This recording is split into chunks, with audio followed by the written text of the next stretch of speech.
আসসালামু আলাইকুম, স্বাগত জানাচ্ছি চ্যানেল আই সংবাদে। আমি রিদিতা রেজা।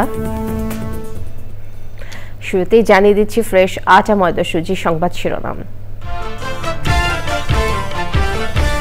21 ঘন্টা পরও জাকসু নির্বাচনে ভোট গণনা শেষ না হওয়ায় ক্ষোভ প্রকাশ, দ্রুত ফল প্রকাশ না করায় নির্বাচন বানচালে ষড়যন্ত্রের অভিযোগ ছাত্র শিবিরের।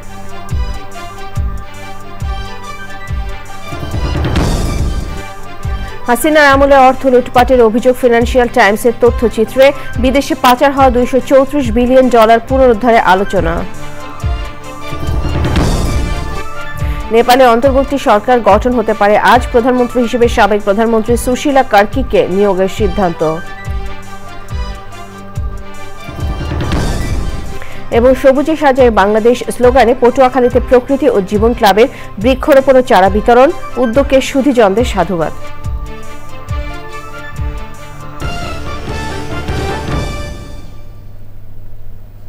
এছাড়াও নিটল টাটা বিশেষ সংবাদে যা থাকছে।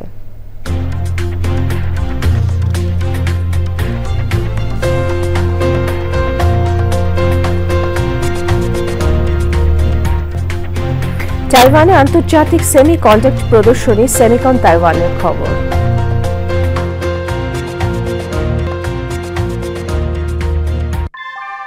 ভূমিকম্প সহনীয় মোস্ট ডিউরেবল দেশের প্রথম থার্মেক্স রড সালাম স্টিল। সালাম স্টিল বোঝে ডিউরেবিলিটি। সালাম still, most durable still.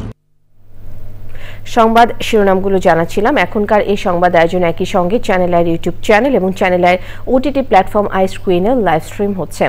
Jahangirnagar বিশ্ববিদ্যালয় কেন্দ্রীয় শিক্ষার্থী সংসদ জাকসু ও হল সংসদ নির্বাচনে ভোট গণনা এখনো শেষ হয়নি। বৃহস্পতিবার রাত 10:15টায় শুরু হওয়া ভোট গণনা রাত পেরিয়ে এখনো চলছে। এই মুহূর্তে পরিস্থিতি জানতে আমরা শহীদুল্লাহ রাজুর সাথে যোগাযোগ করছি। রাজু, আপনি তো জাহাঙ্গীরনগর বিশ্ববিদ্যালয়ে অবস্থান করছেন, তো জাকসু নির্বাচনে ভোট গণনা এখন কোন পর্যায়ে আর ক্যাম্পাসের পরিস্থিতি কি সেটাও একটু জানাবেন।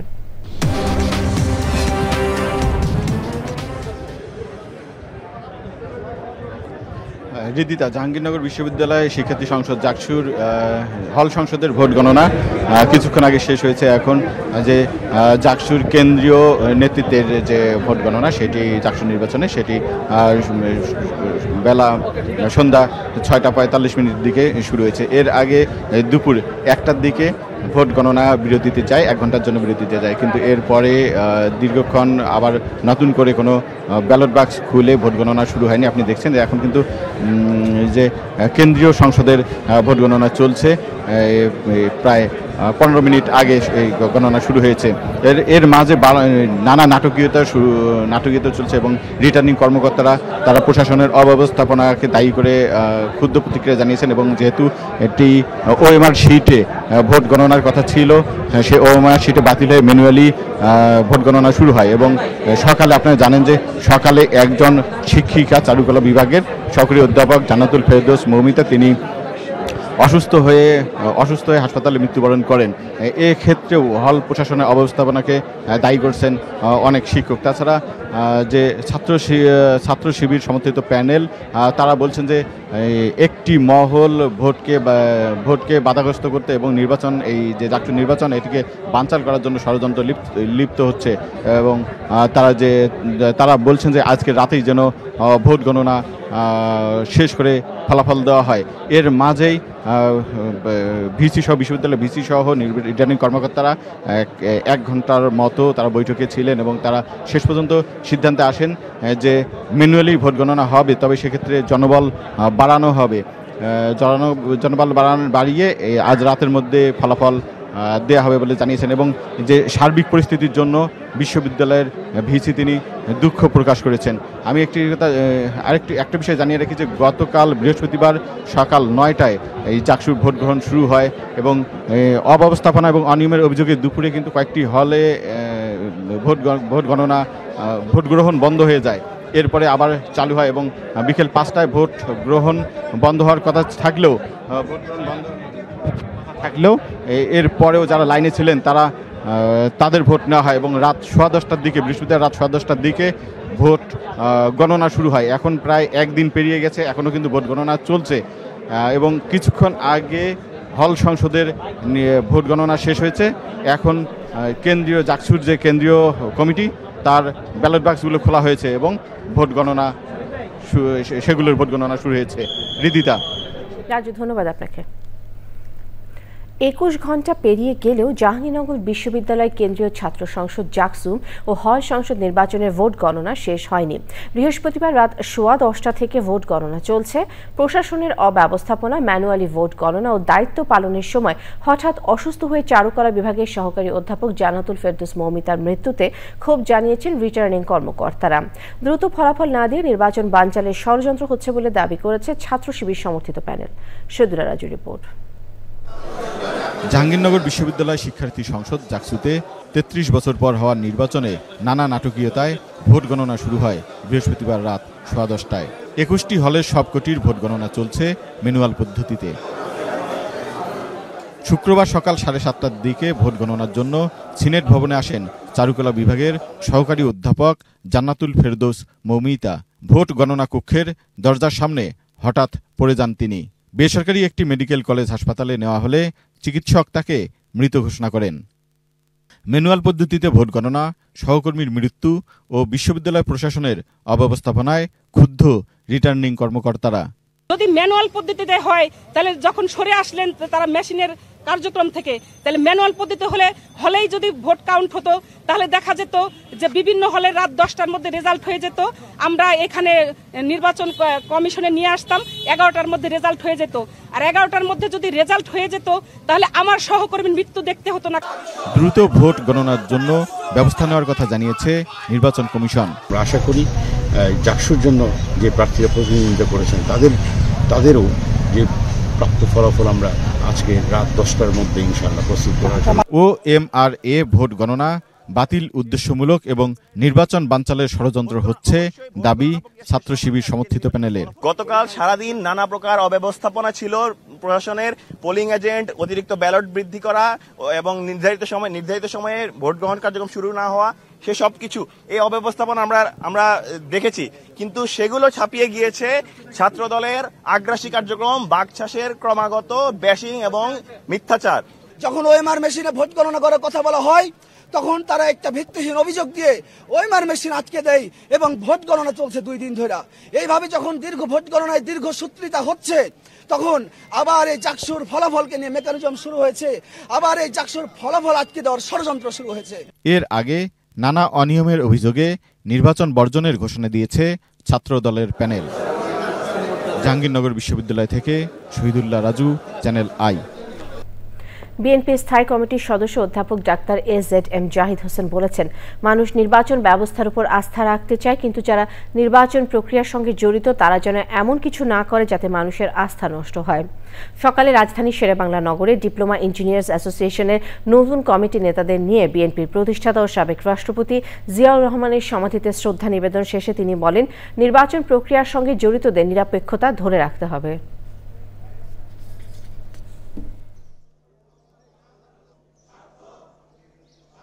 গণতন্ত্রের জন্য যারা লড়াই করেছেন তারা কোনো অবস্থাতেই বিভাজনের রাজনীতিতে যাবেন না, ঐক্যের রাজনীতিতে আসুন। জনগণের মনের ভাষা বুঝতে চেষ্টা করুন, জনগণের উপর দায়িত্ব দিন।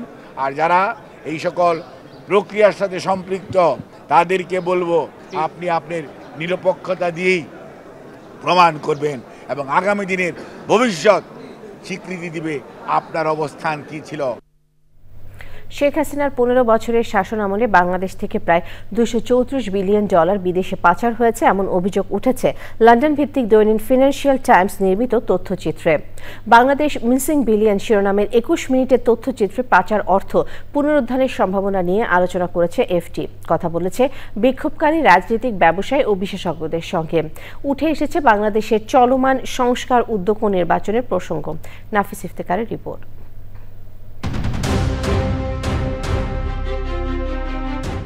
The scale of corruption in Bangladesh is beyond anything I've ever seen in any country in the world. British গণমাধ্যম ফিনান্সিয়াল টাইমস নির্মিত তথ্যচিত্রে উঠে আসে কি প্রেক্ষাপটে শেখ হাসিনা সরকারের পতন হয়েছিল। তথ্যচিত্রে বলা হয়েছে, হাসিনা সরকারের দুর্নীতি ও অর্থ পাচারের তথ্য জনমনে অসন্তোষ তৈরি করে এবং এই ক্ষোভ শেষ পর্যন্ত কোটা বিরোধী আন্দোলনের সাথে একীভূত হয়ে সরকার পতনে ভূমিকা রাখে। লন্ডনকে বৈশ্বিক অর্থ পাচারের কেন্দ্র বলে উল্লেখ করে তথ্যচিত্রটি। শেখ হাসিনার বোন শেখ রেহানার ব্রিটিশ নাগরিকত্ব এবং ভাগ্নি টিউলিপ সিদ্দিকের ব্রিটিশ এমপি হওয়ার যোগসূত্র টানা হয় তথ্যচিত্রে। ফিনান্সিয়াল টাইমস নিজেদের তদন্তে 2000 সালে টিউলিপ সিদ্দিকের নামে একটি প্রপার্টি হস্তান্তরের কথা উল্লেখ করে। তথ্যচিত্রে বলা হয়, লন্ডনে এমন বহু প্রপার্টির মালিকানা শেখ হাসিনা সরকারের ঘনিষ্ঠদের কাছে রয়েছে। বিশেষভাবে উল্লেখ করা হয় সাবেক ভূমিমন্ত্রী সাইফুজ্জামান চৌধুরী জাবেদের কথা, যার 300-র বেশি প্রপার্টির হদিস পাওয়ার দাবি করেছে ফিনান্সিয়াল টাইমস। বাংলাদেশের ব্যাংকিং খাতের দুর্নীতি, নৈরাজ্য এবং এস আলম গ্রুপের স্বেচ্ছাচারিতার কথা বলা হয়েছে তথ্যচিত্রে। ব্যাংক পরিচালকদের জোর করে এমনকি অস্ত্রের মুখে পদত্যাগ করানোরও অভিযোগ আনা হয়। It's an amazing thing what they did. They simply removed the board on gunpoint and produced their own board. Financial টাইমসের দক্ষিণ এশিয়া ব্যুরো প্রধান বলেন, দুর্নীতির কথা সবাই জানলেও ভয়ে মুখ খোলেনি কেউ। Around the large amounts of money that they were rumored to be taking out of the country and spiriting away abroad. তথ্যচিত্রে বলা হয়, অন্তর্বর্তী সরকারের প্রধান হিসেবে শুরুতে ডক্টর ইউনূসের জনপ্রিয়তা থাকলেও দ্রুত নির্বাচন দেওয়ার চাপ রয়েছে। সরকার সার্বিক সংস্কারকে গুরুত্ব দিচ্ছে, সেজন্যই পাচার অর্থ ফেরত আনার এই চেষ্টা। We don't want to create another fascist regime, weaponizing everything, the government functionaries and the judiciary and so on. অন্তর্বর্তী সরকার অন্য দেশগুলোকে ব্রিটেনের মতো পদক্ষেপে রাজি করাতে পারলে এই প্রক্রিয়া গতিশীল করা সম্ভব, বলছে financial Times. To take action like has happened in the UK with the National Crime Agency, then those wheels will be set in motion. Financial টাইমসের আশঙ্কা, জুলাই গণঅভ্যুত্থান একটি টার্নিং পয়েন্ট হলেও রাজনৈতিক পালাবদলে আবারও কোনো গোষ্ঠীর কুক্ষিগত হয়ে যেতে পারে ক্ষমতা। নাফিস ইফতেখার, চ্যানেল আই। নেতৃত্বের সংকটে থাকা নেপালে বহুদলীয় বৈঠকের মাধ্যমে অন্তর্বর্তীকালীন প্রধানমন্ত্রী হিসেবে সাবেক প্রধান বিচারপতি সুশীলা কার্কিকে নিয়োগের সিদ্ধান্ত হয়েছে। বৃহস্পতিবার সন্ধ্যায় নেপালের প্রেসিডেন্ট রামচন্দ্র পৌডেল নেতৃত্বে বৈঠকে এই সিদ্ধান্ত হয়। ডক্ট্রিন অফ নেসেসিটি বা প্রয়োজনীয়তা নীতি অনুসারে সুশীলা কার্কিকে সরকার প্রধান হিসেবে নিয়োগ দেওয়ার ব্যাপারে সম্মতি আসে। সুশীলা কার্কি আজ শপথ নেবেন বলে ধারণা করা হচ্ছে। এর আগে প্রেসিডেন্ট পডেল, সেনাপ্রধান অশোক রাজ সিগদেল, স্পিকার দেবরাজ সুমিরে, জাতিসংঘ প্রতিনিধি, সংবিধান বিশেষজ্ঞ এবং রাজনৈতিক দলগুলোর শীর্ষ নেতাদের সঙ্গে পরামর্শ করেন। এসব আলোচনার পর অন্তর্বর্তী সরকারের নেতৃত্বে কার্কিকে বসানো নিয়ে সর্বসম্মত সিদ্ধান্ত হয়। সবুজে সাজিয়ে বাংলাদেশ স্লোগানে পরিবেশ প্রতিবেশের টেকসই উন্নয়নে পটুয়াখালীতে বৃক্ষরোপণ বিতরণ করেছে প্রকৃতি ও জীবন ক্লাব। বিভিন্ন শিক্ষা প্রতিষ্ঠান, সড়ক ও পতিত জমিতে চারা রোপণ করা হয়। পরিবেশ ও প্রতিবেশের উন্নয়নে এই উদ্যোগ সহায়তা করছে মোবাইল নেটওয়ার্ক অপারেটর বাংলালিংক। বাসযোগ্য ধরিত্রী বিনির্মাণ অভিযাত্রাকে সাধুবাদ জানিয়েছেন সুধীজনেরা। এনায়েতুর রহমানের তথ্য, ভিডিওচিত্রে মোশাহিদ রনির রিপোর্ট। ভাদ্রের বিরূপ আবহাওয়া, হুটহাট মেঘ বৃষ্টি কিংবা রোদের তেজ কিছুই দমাতে পারেনি সবুজায়ন উৎসব। কোমলমতি শিক্ষার্থীদের উচ্ছ্বাসী উপস্থিতিতে পটুয়াখালীর কেন্দ্রীয় শহীদ মিনার চত্বর পরিণত হয় উৎসবের নগরীতে। এই যে গাছ আমরা লাগাচ্ছি বিভিন্ন এলাকায়, বিভিন্ন জেলায়, একটি উদ্দেশ্য, এর থেকে উপকার পাওয়া, আমাদের জীবনকে সহজ করা। আজকে যখন আমরা উপকূলের দিকে তাকাই, ঝড় জলোচ্ছ্বাসের কিন্তু একটা প্রকোপ প্রতি বছর দেখি। এই ঝড় জলোচ্ছ্বাসকে প্রায় 40 ভাগ কমিয়ে দেয় এই বৃক্ষরাজি, এই বৃক্ষের বেষ্টনী। আসুন সারা বাংলাদেশটাকে আমরা সবুজে ছেয়ে ফেলি।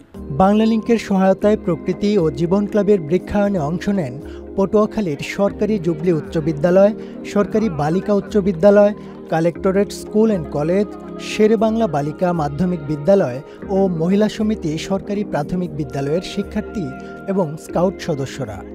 এই চারা লাগাবো, এই যত্ন করবো।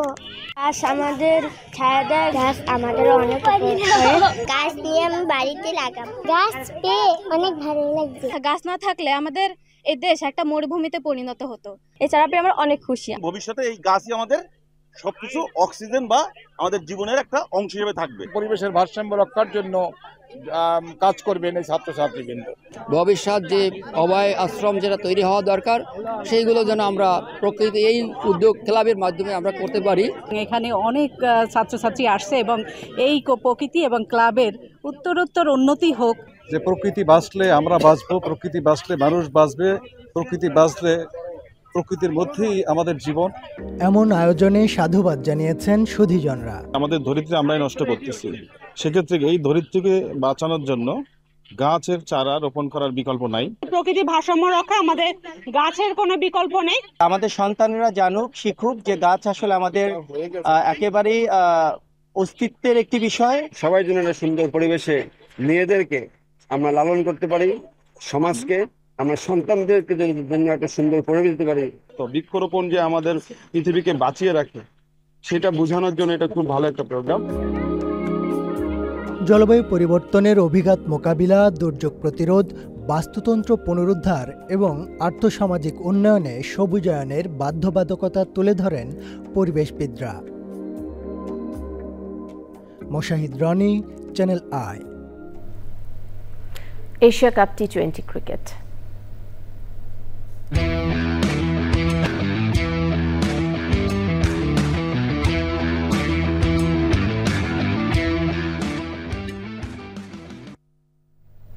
এশিয়া কাপে আজও রয়েছে একটি ম্যাচ। এই গ্রুপে নিজেদের প্রথম ম্যাচে মুখোমুখি হবে ওমান ও পাকিস্তান। প্রথমবারের মতো টি20তে আইসিসি সহযোগী দেশটির বিপক্ষে মাঠে নামবে সালমান আগার দল। দুবাই এই ম্যাচ দিয়ে চিরপ্রতিদ্বন্দ্বী ভারতের সঙ্গে লড়াইয়ের প্রস্তুতি সারবে পাকিস্তান। গত ডিসেম্বর থেকে এখন পর্যন্ত 5 ম্যাচ খেলে জয়ের দেখা পায়নি ওমান। ওদিকে আফগানিস্তান এবং ইউএইর সঙ্গে ত্রিদেশীয় সিরিজ খেলা পাকিস্তান শেষ 5 ম্যাচে জয় পেয়েছে 4টিতে। দুবাই আন্তর্জাতিক ক্রিকেট স্টেডিয়ামে ওমান পাকিস্তান ম্যাচ শুরু হবে বাংলাদেশ সময় রাত 8:30টায়। সময় হলো বিরতি নেবার। ফিরে এলাম বিরতির পর। যুক্তরাষ্ট্রের ইউটায় গুলিতে নিহত চার্লি কার্কের সন্দেহজনক হত্যাকারীর একটি ভিডিও প্রকাশ হয়েছে। ঘটনাস্থল এবং এর আশপাশে বিভিন্ন জায়গায় সিসি ক্যামেরা ফুটেজ খতিয়ে দেখছেন কর্তৃপক্ষ। ভিডিও ফুটেজে দেখা যায় এক ব্যক্তি ছাদের উপর দিয়ে দৌড়ে কিনারায় চলে যান।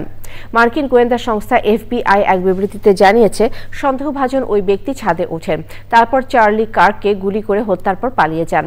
পালানোর সময় ইউটা ভ্যালি বিশ্ববিদ্যালয়ের কাছের জঙ্গলের মধ্যে বন্দুক এবং কার্তুজ ফেলে যান। ছাদ এবং গৃহীত প্রমাণের মধ্যে মিলেছে খুনির হাত এবং আঙুলের ছাপ। তার খোঁজ দিতে পারলে $1 লাখ আর্থিক পুরস্কারের ঘোষণা দিয়ে তদন্তকারীকে সহায়তা করার অনুরোধ জানিয়েছে FBI। আইস্ক্রিন সাংস্কৃতিক সংবাদ।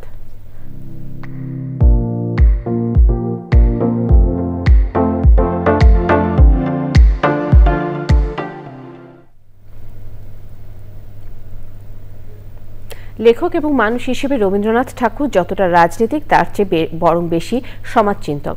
সৈয়দ আবুল কালামের লেখা রাজনীতির রবীন্দ্রনাথ গ্রন্থ নিয়ে আলোচনায় বক্তারা বলেন, রবীন্দ্রনাথ বরাবরই বিক্ষোভ বিদ্রোহের বিপক্ষে ছিলেন। তার মধ্যে বরং সমাধানমুখী হওয়ার প্রবণতা ছিল। সমাজতান্ত্রিক বুদ্ধিজীবী সংঘের ব্যানারে বইটির অংশগ্রহণমূলক গণপাঠ কার্যক্রমে স্বাগত বক্তব্য রাখেন সংঘের আহ্বায়ক এমিরেটাস অধ্যাপক সিরাজুল ইসলাম চৌধুরী। অনুষ্ঠানে লেখক, সাহিত্যিক, প্রাবন্ধিক, শিক্ষাবিদরা যোগ দেন। নিটল টাটা বিশেষ সংবাদ।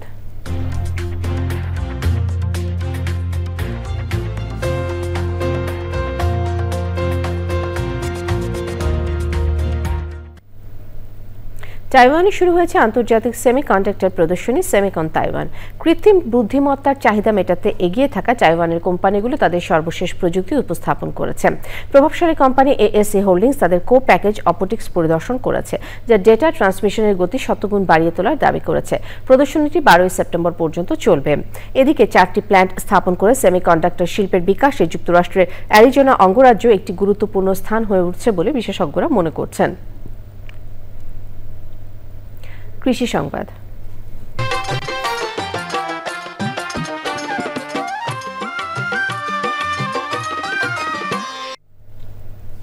চলতি মৌসুমে টানা বৃষ্টির কারণে মাগুরার শালিখা এবং সদর উপজেলার কয়েকটি ইউনিয়নের ধান ও সবজি ক্ষেত তলিয়ে গেছে। জেলা কৃষি বিভাগের হিসেবে এতে প্রায় 17 কোটি টাকার ক্ষতির মুখে পড়েছেন স্থানীয় কৃষক। প্রকৃতি সংবাদ।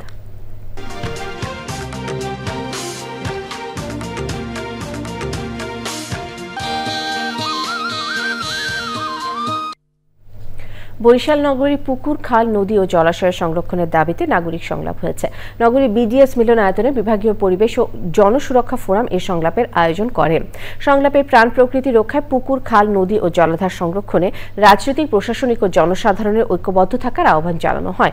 অনুষ্ঠানে সম্মিলিত নাগরিক আন্দোলন বরিশালের সভাপতি টুনু রানী কর্মকার অন্যরা ছিলেন। পূবালী ব্যাংক বাণিজ্য সংবাদ।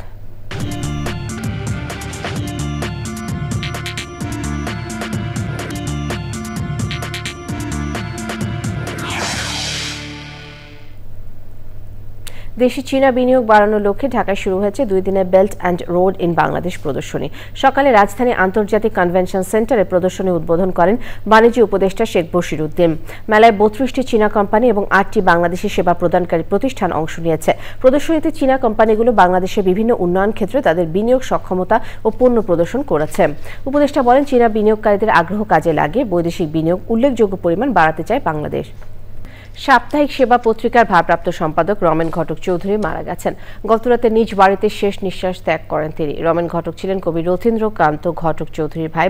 পুরনো ঢাকা স্মৃতি ঐতিহ্যের আধার বিউটি বোর্ডিং ছিল রমেন ঘটকের আবাস।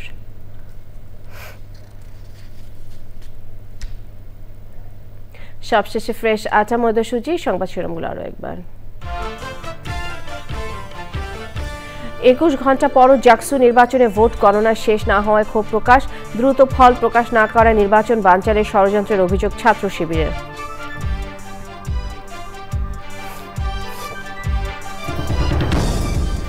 হাসিনা আমলে অর্থ লুটপাটের অভিযোগ ফিনান্সিয়াল টাইমসের তথ্যচিত্রে। বিদেশে পাচার হওয়া $234 বিলিয়ন পুনরুদ্ধারে আলোচনা।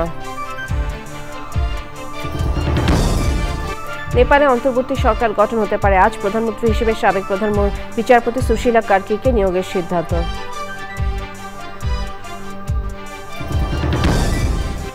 এবং সবুজের সাজিয়ে বাংলাদেশ স্লোগানে পটুয়াখালীতে প্রকৃতি ও জীবন ক্লাবের বৃক্ষরোপণ ও চারা বিতরণ। উদ্যোগকে সুধীজনদের আবাদ। সাধুবাদ।